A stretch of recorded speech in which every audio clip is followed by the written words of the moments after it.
Hello दोस्तों, कैसे हो आप लोग। आज हम एग्रीगेट के प्रीवियस ईयर के क्वेश्चंस करेंगे। किसके करेंगे? एग्रीगेट के प्रीवियस ईयर क्वेश्चंस। ठीक है, तो चलो बिना देरी किए अपन स्टार्ट करते हैं एग्रीगेट के प्रीवियस ईयर क्वेश्चंस। पहला क्वेश्चन है the finest modulus of the fine aggregate is. देखो, फाइनेस्ट मॉडुलस फाइन एग्रीगेट का क्या होगा, तो इसके लिए अपने पास एक टेबल है जो अपन को याद होनी चाहिए। ठीक है, और वो टेबल कौन सी है? वो टेबल है ये, देखो। अब उसने क्या पूछा है? Finest modulus of fine aggregate. तो फाइन एग्रीगेट के फाइनेस्ट मॉडुलस कैसे है? ये फर्दर डिवाइडेड है फाइन सैंड के लिए, मीडियम सैंड के लिए, कोर्स सैंड के लिए। ठीक है, 2 से 2.5 के लिए कितना है? 2 से 2.5 के लिए कितना है? 2 से 2.5 तक के जो फाइनेस्ट मॉडुलस को क्या बोलेंगे? फाइन सैंड बोलेंगे। ठीक है, 2.5 से 3 के लिए क्या बोलेंगे? उसको मीडियम सैंड बोलेंगे। ठीक है, 3 to 3.5 के लिए क्या बोलेंगे? कोर्स सैंड बोलेंगे। ठीक है, और कोर्स एग्रीगेट उसके लिए फाइनेस्ट मॉडुलस कितना होता है? 5.5 से 8। और ऑल इन एग्रीगेट, ठीक है, उसके लिए कितना फाइनेस्ट मॉडुलस होगा? 3.5 से 7.5। तो अपने पास क्वेश्चन में पूछा है, क्या पूछा है? Finest modulus of fine aggregate कितनी है? 2 से लेके 2.5 तक। ये तो किसकी हो गई वो फाइनेस्ट मॉडुलस? अपने पास आंसर कौन सा हो गया इसमें? Fine aggregate is finest modulus of fine aggregate is 2 से 2.5। तो कौन सा ऑप्शन हो गया इसका आंसर? तो यहाँ पे फाइन एग्रीगेट, तो फाइन एग्रीगेट में 3 तरीके के थे, तो तीनों तरीके कहाँ तक आ रहे थे? तो इसमें ऑप्शन कौन सा होगा करेक्ट? ये वाला। ठीक है, ए ऑप्शन जो हो गया इसका आंसर हो गया। ठीक है, नेक्स्ट क्वेश्चन गाइस, ये जो है ये क्वेश्चंस प्रीवियस ईयर जेई के हैं। इसके बाहर एग्रीगेट का शायद कोई भी एक क्वेश्चन नहीं मिलेगा तुम्हें, कोई भी क्वेश्चन नहीं मिलेगा। ये क्वेश्चन कर लिए तो तुम्हारा एग्रीगेट टॉपिक पूरा कंप्लीट है। ठीक है, अब नेक्स्ट है अपने पास question, Los Angeles machine is use to test the aggregate for. ठीक है, अब देखो अपने पास डिफरेंट टेस्ट थे एग्रीगेट के लिए, तो उसमें जो लॉस एंजलिस मशीन का टेस्ट है वो किसके लिए यूज़ में लिया जाता है? ठीक है, ये लिया जाता है एब्रेशन रेजिस्टेंस के लिए। ठीक है, अब इनके बारे में अपन पढ़ेंगे कि ये सब चीज़ें होती क्या है। Crushing strength, impact value, abrasion resistance, water absorption, ये सब आपको पता है क्या क्या होता है। ठीक है, जैसे ठीक है, तो लॉस एंजलिस मशीन किस लिए काम में आती है? Abrasion resistance. एब्रेशन रेजिस्टेंस क्या है? एक तरीके से क्या है? हार्डनेस टेस्ट है। ठीक है, इसका एग्रीगेट का एब्रेशन लॉस एंजलिस क्या है? हार्डनेस टेस्ट है। ठीक है, हार्डनेस टेस्ट। ठीक है, किसका है वो? एग्रीगेट का। ठीक है, और वाटर एब्जॉर्प्शन पता ही है आपको।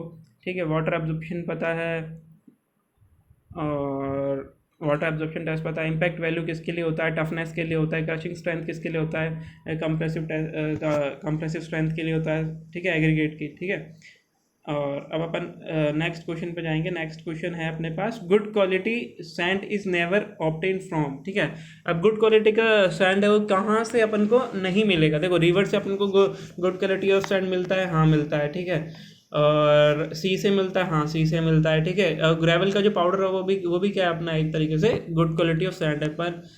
पर जो नाला से मिलता है, नाला से मिलता है वो गुड क्वालिटी ऑफ सैंड होता है क्या? नहीं होता है। तो इसका आंसर कौन सा हो गया? ये वाला हो गया। अब जो नाला से मिलता है वो क्यों नहीं होता है? क्योंकि उसके अंदर क्या होता है? वो एक तो नॉन यूनिफॉर्म होता है। ठीक है, क्या होता है वो? नॉन यूनिफॉर्म होता है, नॉन यूनिफॉर्म होता है। ठीक है, और क्या होता है? नॉन यूनिफॉर्म होता है, और ऑर्गेनिक इम्प्योरिटीज होती हैं उसके अंदर। क्या होती हैं? ऑर्गेनिक इम्प्योरिटीज, जो एग्रीगेट की प्रॉपर्टी को डिस्टर्ब करेगा। ठीक है, और क्या होता है? हाई परसेंटेज ऑफ सिल्ट होता है। ठीक है, उसके अंदर किसमें? नाले में जो मिलता है अपने पास सैंड, उसमें क्या होता है? हाई परसेंटेज ऑफ सिल्ट होता है। ठीक है, तो इसीलिए अपन इसको क्या करते हैं? कंस्ट्रक्शन में यूज़ नहीं करते हैं। अब नेक्स्ट क्वेश्चन अपने पास कौन सा है? नेक्स्ट क्वेश्चन है, the flaky aggregate is said to be elongated if its length is. ठीक है, ये वाला जो क्वेश्चन है गाइज, ये प्रीवियस ईयर में बहुत ज़्यादा इंपॉर्टेंट है, क्योंकि बहुत ज़्यादा पूछा गया है ये, मतलब 7 से 8 बार पूछा गया क्वेश्चन है। ठीक है, तो इसके तीन पार्ट हैं। जैसे फ्लैकी एग्रीगेट किसे बोलते हैं, इलोंगेटेड एग्रीगेट किसको बोलते हैं, और कौन सा फ्लैकी एग्रीगेट इलोंगेटेड होगा। ठीक है, ये तीसरा टाइप है इसका। ठीक है, ये वाला क्वेश्चन कौन सा है? तीसरे टाइप का क्वेश्चन है। ठीक है, तो देखो अपन इसके लिए सबसे पहले इसकी थ्योरी कर लेते हैं। ठीक है, एक बार थ्योरी कर लेते हैं। थ्योरी में क्या है? थ्योरी में देखो क्या है। ठीक है, अब देखो सबसे पहले मैंने क्या होता है, फ्लैकी एग्रीगेट किसको बोलेंगे? तो फ्लैकी एग्रीगेट कौन सा होगा? जिसकी एग्रीगेट फ्लैकी एग्रीगेट वो एग्रीगेट होगा जिसकी मेन जो क्या होगी,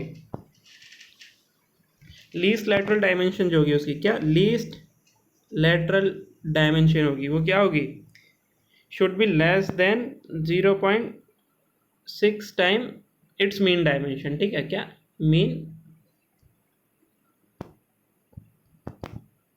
मीन डायमेंशन। ठीक है, लीस्ट लैटरल डायमेंशन किसकी होगी, less than 0.6 times of mean dimension. ठीक है, तो ये इस टाइप के एग्रीगेट को क्या बोलेंगे अपन, फ्लैकी एग्रीगेट बोलेंगे। ठीक है, अब आता है इलोंगेटेड एग्रीगेट कौन से होगा। इलोंगेटेड एग्रीगेट कौन सा होगा, ठीक है, इलोंगेटेड एग्रीगेट वो एग्रीगेट होगा जिसकी जो लेंथ होगी, ठीक है, वो किसके बराबर होगी, 1.8 टाइम्स मीन डायमेंशन। ठीक है, तो इनको क्या बोलेंगे, इलोंगेटेड एग्रीगेट बोलेंगे। ठीक है, अब तीसरा टाइप अपने पास है, इसका क्या बोलेंगे, इसको कैसे आइडेंटिफाई करेंगे। ठीक है, अब देखो फ्लैकी एग्रीगेट को अपन इलोंगेटेड जब बोलेंगे जब उसकी लेंथ जो होगी, वो फ्लैकी एग्रीगेट को इलोंगेटेड कब बोलेंगे, जब उसकी लेंथ होगी 3 टाइम्स उसके मीन डायमेंशन के। ठीक है, अब अपने पास ये 3 तरीके हो गए, ये गाइस याद कर लेना, ये तीनों जैसे लीस्ट लैटरल डायमेंशन जब less than 0.6 time of mean dimension है तो उसको बोलेंगे फ्लैकी एग्रीगेट, जब लेंथ है 1.8 टाइम्स मीन डायमेंशन के तो उसको बोलेंगे इलोंगेटेड, और जब किसको बोलेंगे, और ये फ्लैकी एग्रीगेट को इलोंगेटेड कब बोलेंगे, जब उसकी मीन डायमेंशन क्या हो, 3 टाइम्स, लेंथ जो हो उसके 3 टाइम्स मीन डायमेंशन के। ठीक है, अब नेक्स्ट क्वेश्चन है अपने पास, बल्किंग ऑफ सैंड इज। अब देखो बल्किंग ऑफ सैंड क्या होता है, सबसे पहले तो मुझे गाइस ये बताओ कि बल्किंग ऑफ सैंड क्या होता है। ठीक है, देखो बल्किंग ऑफ सैंड क्या होता है, increase in volume of a given mass of sand. ठीक है, कोई भी एक अपने पास गिवन मास है सैंड का, उसका क्या वॉल्यूम इंक्रीज कर जाए। वो इंक्रीज कैसे करता है, उसके चार तरफ क्या हो जाता है, एक वाटर की फिल्म क्रिएट हो जाती है, उसके कारण क्या होता है, जो सैंड पार्टिकल जो होता है वो क्या करता है, सैंड पार्टिकल क्या करेगा उस फिल्म के कारण, अपार्ट एक दूसरे को दूर दूर की तरफ दूर खींचेंगे, मतलब एक दूसरे को दूर करेंगे। ठीक है, पार्टिकल सैंड पार्टिकल फिल्म के वाटर की जो फिल्म पार्टिकल बनी है उसके कारण सैंड के पार्टिकल एक दूसरे को दूर फेंकेंगे। ठीक है, अब ये क्यों हुआ, क्योंकि सरफेस टेंशन जनरेट हो गई। ठीक है, अब इसीलिए जो वॉल्यूम इंक्रीज हुआ है इसको बोलेंगे अपन बल्किंग ऑफ सैंड। ठीक है, अब बल्किंग ऑफ सैंड मैक्सिमम कब होता है, जब वाटर कंटेंट या फिर मॉइस्चर कंटेंट सैंड में कितना हो, फाइन सैंड के अंदर बात करें अपन, ये किसमें होता है, मेनली फाइन सैंड के अंदर ज़्यादा पाया जाता है बल्किंग ऑफ सैंड। ठीक है, जब 4 से 6% के बीच में जब मॉइस्चर कंटेंट होता है तो बल्किंग ऑफ सैंड मैक्सिमम होता है। ठीक है, अब जैसे फाइन सैंड जो होता है वो ज़्यादा बल्क करता है कोर्सर सैंड के। ठीक है, कोर्सर सैंड से। ठीक है, और इसीलिए अपन सैंड के अंदर क्या करते हैं, वेट बैचिंग करते हैं, ना कि वॉल्यूम बैचिंग करते हैं, क्योंकि अगर वॉल्यूम बैचिंग करी तो उसके अंदर बल्किंग ऑफ सैंड क्या हो जाएगा, वो काउंट हो जाएगा, जो कि अपन को काउंट नहीं करना है। इसीलिए अपन क्या करते हैं, वेट बैचिंग करते हैं एग्रीगेट्स की। ठीक है, अब चलो नेक्स्ट क्वेश्चन, तो इसका आंसर क्या होगा, bulking of sand is less in fine sand. गलत हो गया, नहीं, अपन को पता है कि किस में ज़्यादा मिलती है, वो मोर इन फाइन सैंड, तो लास्ट वाला जो ऑप्शन है वो करेक्ट हो गया। ठीक है, अब देखो नेक्स्ट क्वेश्चन क्या है, नेक्स्ट क्वेश्चन देखो, according to IS 383 the coarsest sand falls under grading zone. ठीक है, अब देखो एक बात याद रखना गाइस, इसमें जोन वाइज डिस्ट्रीब्यूट किया है, और इसमें जैसे जोन 1 हो गया, जोन 2 हो गया, जोन 3 हो गया, जोन 4 हो गया। ठीक है, तो इसमें सैंड जो है वो जोन 1 में किस में पाई जाती है, कोर्सेस्ट फॉर्म में पाई जाती है, और जोन 4 में किस में पाई जाती है, फाइनेस्ट फॉर्म में। तो कैसे कोर्सेस्ट से फाइनेस्ट फॉर्म में कन्वर्ट होता है जोन 1 से जोन 4 तक। ठीक है, ऐसे ही याद कर लो इस टेबल को, सिर्फ इस बेसिस पे इसमें क्वेश्चन का अपन आंसर कर सकते हैं। तो according to the IS 383 the courses stand falls under the grading zone. ठीक है, तो कौन से ग्रेडिंग जोन में मिलेगा, कौन से में मिलेगा, कौन सा कोर्सेज स्टैंड, जोन 1 के अंदर। ठीक है, मैंने क्या बताया, कोर्सेज फाइन में जाता है जोन 1 से जोन 4 तक जब जाता है जब। ठीक है, तो देखो इसका देखो एक टेबल होता है, जैसे देखो जोन 1 जोन ऑफ सैंड। ठीक है, 1 2 3 4 परसेंटेज पासिंग 15 to 34% जोन 1 में, यानी इसमें क्या किस फॉर्म में पार्टिकल होंगे, कोर्सेस्ट फॉर्म में। और देखो लास्ट जोन 4 में कितना 80 to 100% पास हो जाता है, यानी ये फाइनेस्ट फॉर्म हो गई। ठीक है, as we can see that the percentage increase with increase in zone number, so courses and will fall in zone 1। ठीक है, ये समझ में आ गया। चलो अब नेक्स्ट क्वेश्चन करते हैं। नेक्स्ट क्वेश्चन क्या है? नेक्स्ट क्वेश्चन में बोला है उसने, grading of aggregate in concrete mix is necessary to achieve. ठीक है, grading of aggregate in concrete mix is necessary to achieve, क्या अचीव करने के लिए ग्रेडिंग ऑफ एग्रीगेट करते हैं? ठीक है, adequate workability, higher density, reduction of voids, और फिर बेटर ड्यूरेबिलिटी। चलो गाइस बताओ इसका आंसर क्या होगा।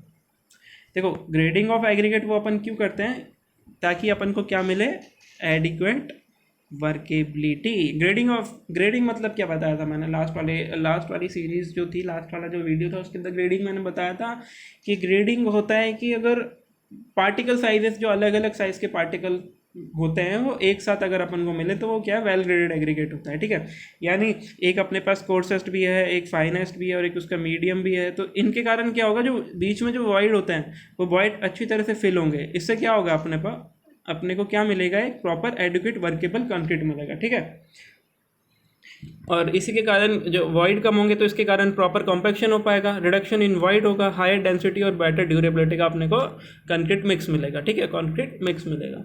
ठीक है, समझ में आ गया। चलो नेक्स्ट क्वेश्चन। नेक्स्ट क्वेश्चन क्या है, Los Angeles test for aggregate is made to determine. देखो वही वाला सेम क्वेश्चन वापस से लॉस एंजलिस, ये रिपीट बहुत बार क्वेश्चन रिपीट हुआ है। ठीक है, तो जैसे लॉस एंजलिस टेस्ट किस लिए काम में आता है, यही वही एब्रेशन हार्डनेस के लिए अभी बताया था मैंने। ठीक है, वाटर एब्जॉर्प्शन, वाटर कंटेंट निकालने के लिए, क्रशिंग स्ट्रेंथ, कंप्रेसिव स्ट्रेंथ के लिए, इम्पैक्ट टेस्ट टफनेस के लिए। ठीक है, अब देखो इसको अपन याद रखने के लिए वेरियस टेस्ट पे एक टेबल है, ये आप याद कर लोगे तो ज़्यादा बेटर रहेगा। IS कोड अगर नहीं भी याद करो तो भी चलेगा। ठीक है, जैसे क्रशिंग स्ट्रेंथ के लिए कौन सा टेस्ट अपन यूज़ में लेते हैं, क्रशिंग टेस्ट। ठीक है, हार्डनेस और एब्रेशन रेजिस्टेंस के लिए कौन सा लेते हैं, लॉस एंजलिस एब्रेशन टेस्ट। ठीक है, टफनेस के लिए कौन सा लेते हैं, इम्पैक्ट एग्रीगेट इम्पैक्ट टेस्ट। ठीक है, ड्यूरेबिलिटी के लिए कौन सा लेते हैं, साउंडनेस टेस्ट। ठीक है, और एक्सेलरेटेड ड्यूरेबिलिटी टेस्ट। ठीक है, शेप फैक्टर के लिए कौन सा होता है, शेप टेस्ट होता है। और स्पेसिफिक ग्रेविटी एंड पोरोसिटी के लिए होता है specific gravity test and water absorption test. ठीक है, अब एडिशन टू बिटुमिन के लिए अपने पास एक टेस्ट होता है stripping value of aggregate test. ठीक है, ये टेबल याद कर लेना, इसमें से डायरेक्ट क्वेश्चन उठ के आ जाता है कि कौन सा टेस्ट किस लिए काम में आता है। ठीक है, एग्रीगेट के लिए। ठीक है, अब अपन नेक्स्ट क्वेश्चन पे आता है। नेक्स्ट क्वेश्चन में क्या पूछा, नेक्स्ट क्वेश्चन में पूछा उसने, देखो वही चीज़ें हैं जो बताया। एब्रेशन रेजिस्टेंस क्या होता है, एब्रेशन रेजिस्टेंस क्या होता है, it is the resistance of aggregate to wear. ठीक है,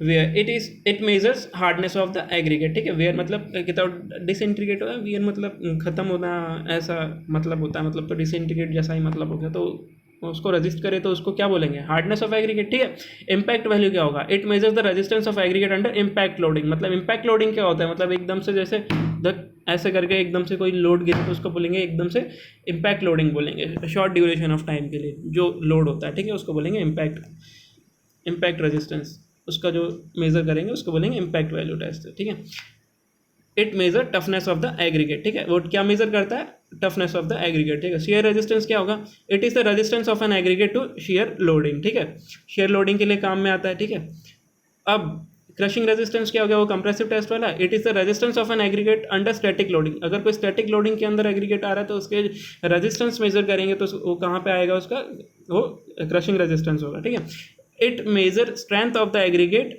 ठीक है, ये क्या करता है, एग्रीगेट की स्ट्रेंथ मेजर करता है। It is the measure of strength of particle under static loading. ठीक है, वही बात घुमा फिरा के बार बार वही बोलिए कि ये क्या है, strength of particle under static loading measure करने तो कौन सा टेस्ट होता है, crushing resistance test.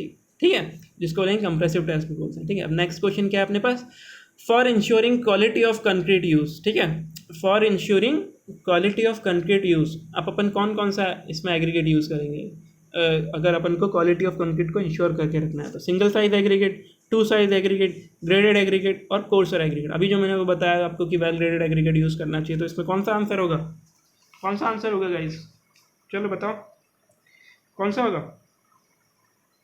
Well graded aggregate. ठीक है, वेल ग्रेडेड एग्रीगेट ही तो होगा। चलो कौन सा होगा, वेल ग्रेडेड एग्रीगेट। चलो अब नेक्स्ट क्वेश्चन करेंगे। सी वेल ग्रेडेड एग्रीगेट क्यों? क्योंकि क्या होगा, वॉइड्स मिनिमम हो जाएंगे, तो लेस वॉइड यानी less quantity of cement paste लगेगा, ठीक है। लेस सीमेंट क्वांटिटी लगेगी तो उसके कारण क्या होगा, लेस ड्राइंग श्रिंकेज होगी, ठीक है। लेस ड्राइंग श्रिंकेज होगी तो यानी ड्यूरेबिलिटी और क्वालिटी ऑफ कंक्रीट क्या होगी, इंक्रीज हो जाएगी, ठीक है। चलो नेक्स्ट क्वेश्चन करते हैं। तो इसका आंसर कौन सा हो गया, graded aggregate, well graded aggregate, ठीक है। नेक्स्ट क्वेश्चन कौन सा है, an aggregate is said to be flaky if its least dimension is less than, flaky कब होगा, लीस्ट डायमेंशन मैंने अभी बताया था किससे कम होगा, 0.6 ऑफ मीन डायमेंशन, ठीक है। तो 0.6 किस में आ रहा है, इसमें किस में आ रहा है, 1/5 में आ रहा है, नहीं 2/5 में आ रहा है, नहीं 3/5 में आ रहा है, हाँ आ रहा है, क्या आ रहा है ना, 0.6 डिवाइड 3 को 5 से डिवाइड करने पे, ठीक है। तो इसका आंसर हो गया 3/5। मैंने कहा है ना ये क्वेश्चन बहुत रिपीट होता है, ठीक है। चलो नेक्स्ट क्वेश्चन करेंगे। An aggregate is known as cyclopean aggregate if its size is more than, ठीक है। ये वाला क्वेश्चन 2 बार रिपीट हुआ है, ठीक है, लास्ट ईयर में। An aggregate is known as cyclopean aggregate if its size is more than, ठीक है, उसकी साइज किससे ज़्यादा होगी, 75 mm से ज़्यादा होगी, ठीक है। तो उसको क्या बोलेंगे अपन, साइक्लोपियन, क्या बोलेंगे उसको, साइक्लोपियन एग्रीगेट, ठीक है। चलो नेक्स्ट क्वेश्चन करते हैं। अब देखो एक न्यूमेरिकल है अपने पास, if aggregates completely passes through a sieve of size, ठीक है। अगर कोई एग्रीगेट कंप्लीटली पास कर रहा है सीव ऑफ साइज कितनी से, 75 mm से, and retain on a sieve of size 60 mm, the aggregate will be known as elongated aggregate. अब इलोंगेटेड एग्रीगेट बोला तो उसका लेंथ किसके बराबर होना चाहिए, 1.8 टाइम्स मीन डायमेंशन, ठीक है। अब इसका मीन डायमेंशन क्या होगा, 75 + 60, 75 + 60 डिवाइडेड बाई 2, कितना हो गया मीन डायमेंशन, 60, 75 + 60 डिवाइडेड बाई 2 कितना होगा 67.5 mm, ठीक है। अब इसको जब अपन मल्टीप्लाई करेंगे 1.8 से तो कितना आएगा 1.8 से मल्टीप्लाई करने के तो 121.5 mm, ठीक है। तो आंसर कौन सा हो गया, डी, ठीक है। समझ में आ गया ये वाला, ये इसमें इलोंगेटेड पूछा है ना, वो जो तीनों पार्ट थे वो कितने इंपॉर्टेंट, ठीक है। तीनों क्वेश्चन आया हुआ है उसमें, ये वाला क्वेश्चन भी रिपीट हुआ है खूब बार, ठीक है। अब देखो next question, the type of aggregate of some nominal size, the type of aggregate of some nominal size which contain less voids when compacted are. अब देखो ये वापस से वही आ गया वेल ग्रेडेड वाला ही थ्योरी वाला, ठीक है। तो कौन सा होगा लेस वॉइड वाला, राउंडेड स्पेरिकल, ठीक है। चलो next question, pick up the correct statement from the following, the percentage of void in aggregate after proper compaction is called the angularity number, ठीक है। अभी मैं बताऊंगा गाइस एंगुलरिटी नंबर क्या होता है, ठीक है। चलो पहले एंगुलरिटी नंबर ही देख लेते हैं, एंगुलरिटी नंबर क्या होता है, ठीक है। एंगुलरिटी नंबर क्या होता है, देखो एंगुलरिटी नंबर वो होता है जब परसेंटेज ऑफ वॉइड्स, ठीक है। अब जब अच्छा चलो एक चीज़ और पहले इससे ये टॉप एंगुलरिटी नंबर पढ़ने से पहले एक चीज़ और बता देता हूँ। देखो जो लीस्ट वॉइड रेशियो किसके अंदर होता है, स्पेरिकल, राउंडेड और स्पेरिकल पार्टिकल्स के अंदर, ठीक है। तो इसमें वॉइड कितना होता है, स्पेरिकल राउंडेड पार्टिकल में कितना होगा वॉइड रेशियो, अपन मान के चलते हैं 33%, ठीक है। जो राउंडेड इस एग्रीगेट से बना हुआ है, ठीक है। और वहीं अगर अपन बात करें किसकी,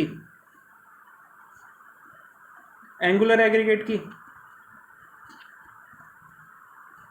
इसमें कितना होता है 44% वॉइड होता है, ठीक है। हाँ अब आ जाते हैं अपन एंगुलरिटी नंबर पे। एंगुलरिटी नंबर क्या होता है, जब वॉइड रेशियो, ठीक है, क्या परसेंटेज ऑफ वॉइड एक्सीड कर जाते हैं इस जो वॉइड अपन ने माना कितना 33% को, तो जितना एक्सीड किया है उससे, मतलब ये 33% से जितना एक्सीड किया है उसको क्या बोलेंगे अपन, एंगुलरिटी नंबर, ठीक है, ठीक है, एंगुलरिटी नंबर बोलेंगे, ठीक है। The percentage of void in excess of void in perfectly rounded aggregate, ठीक है, मतलब कितना इसका एक्सीड कर गया उसको क्या बोलेंगे, एंगुलरिटी नंबर, ठीक है। और एंगुलरिटी नंबर कहाँ से कहाँ तक वेरी करता है, 0 से 11 तक वेरी करता है, याद रखना 0 से 11 वेरी करता है, ठीक है। The round aggregate has angularity number 0, ठीक है। और राउंड एग्रीगेट जो होता है उसका कितना होता है एंगुलरिटी नंबर 0, राउंड एग्रीगेट का, ठीक है, कितना होता है 0 होता है एंगुलरिटी नंबर, ठीक है। If the void content of the aggregate is 33%, देखो अगर एक एग्जाम्पल लेके समझा देता हूँ तुम्हें, चलो ठीक है, एक एग्जाम्पल लेके तुम्हें समझा देता हूँ, नहीं समझ में आओगा तो एक बार एंगुलरिटी नंबर क्या होता है, ठीक है।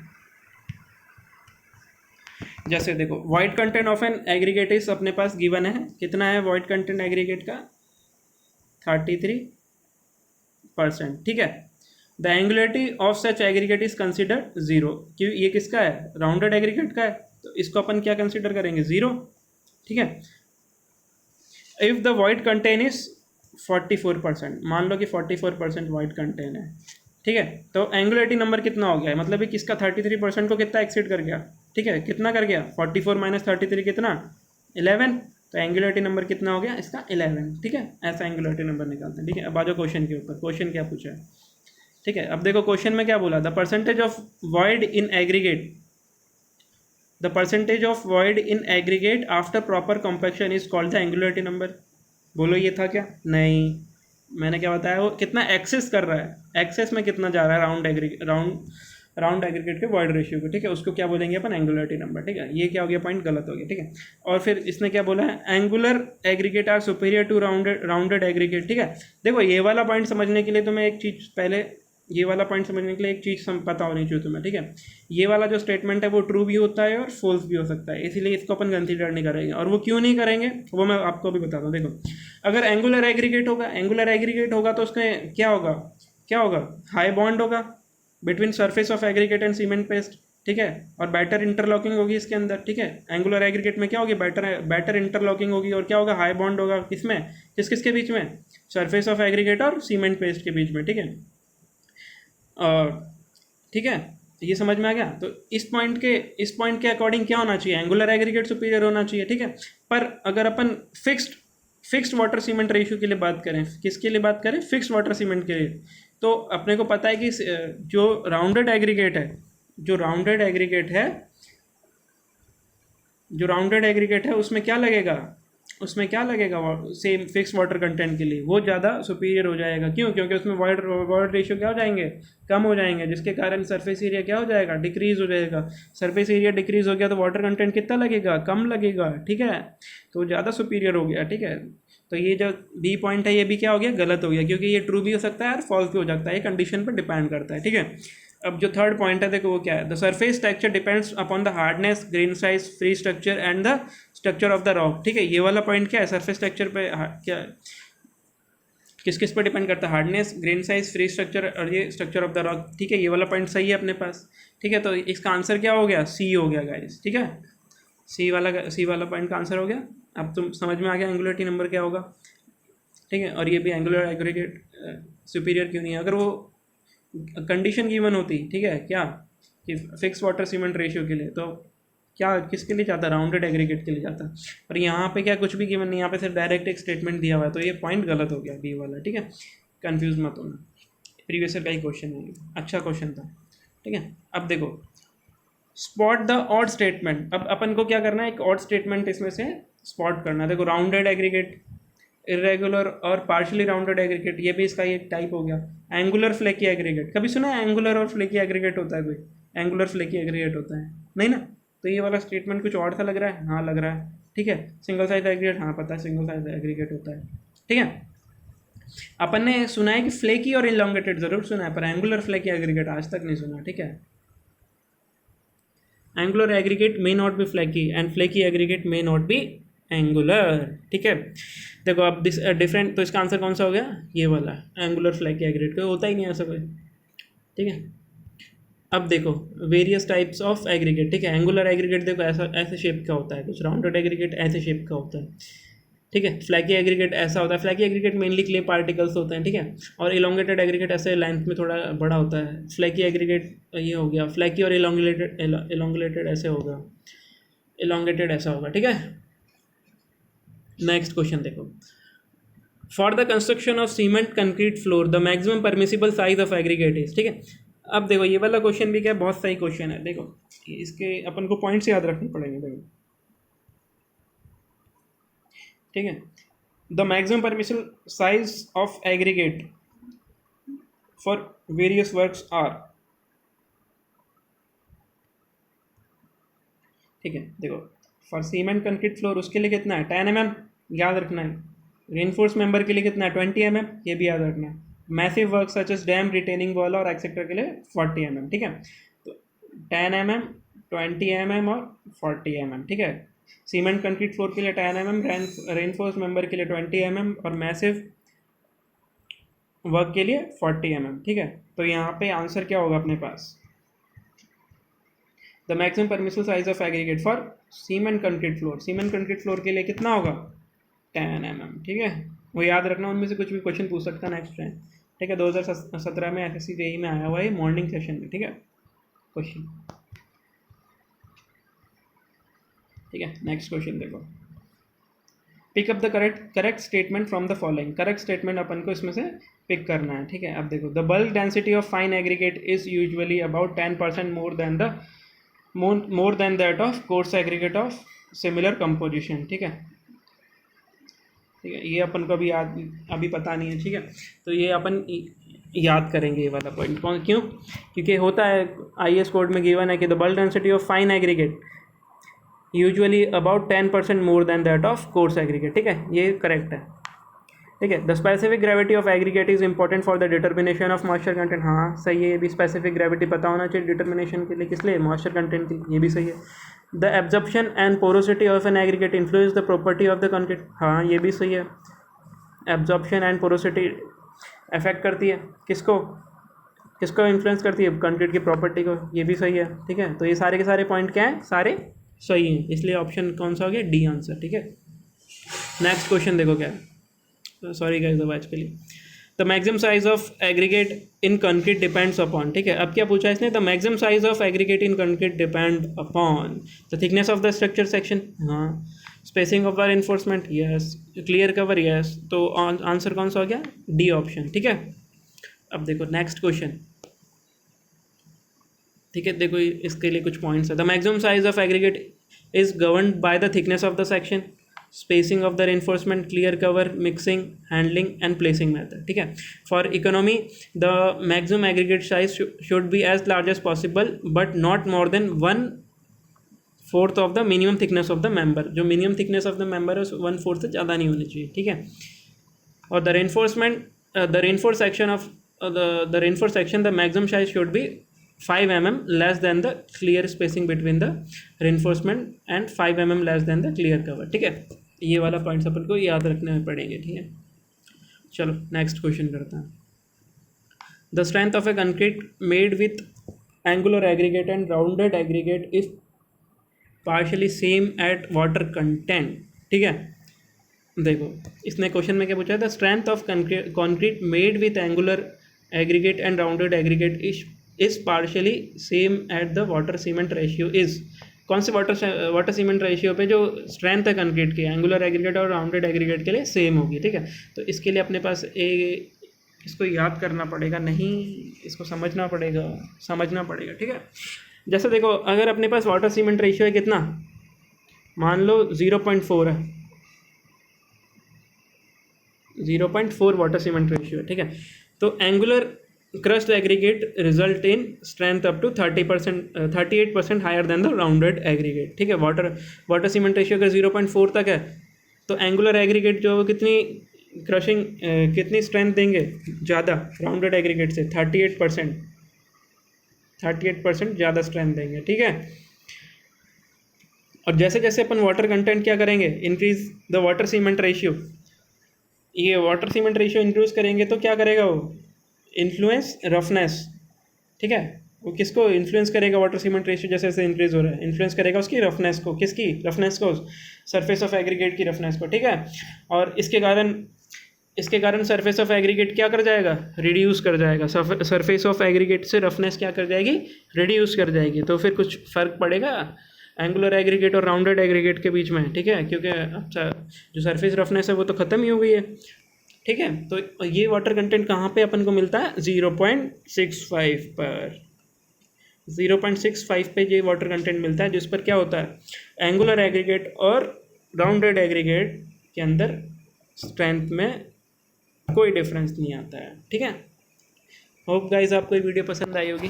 ये एग्रीगेट के इंपॉर्टेंट क्वेश्चन है, इससे बाहर शायद ही कोई क्वेश्चन आएगा आपके, आप देख लेना कहीं से भी अगर क्वेश्चन मिले तो, इससे बाहर तो शायद ही मिलेगा। और ये मैंने साथ में इसकी थ्योरी भी बताई है आपको। थैंक यू गाइस, और प्लीज़ इसको लाइक और शेयर ज़रूर करना इस वीडियो को। Thank you.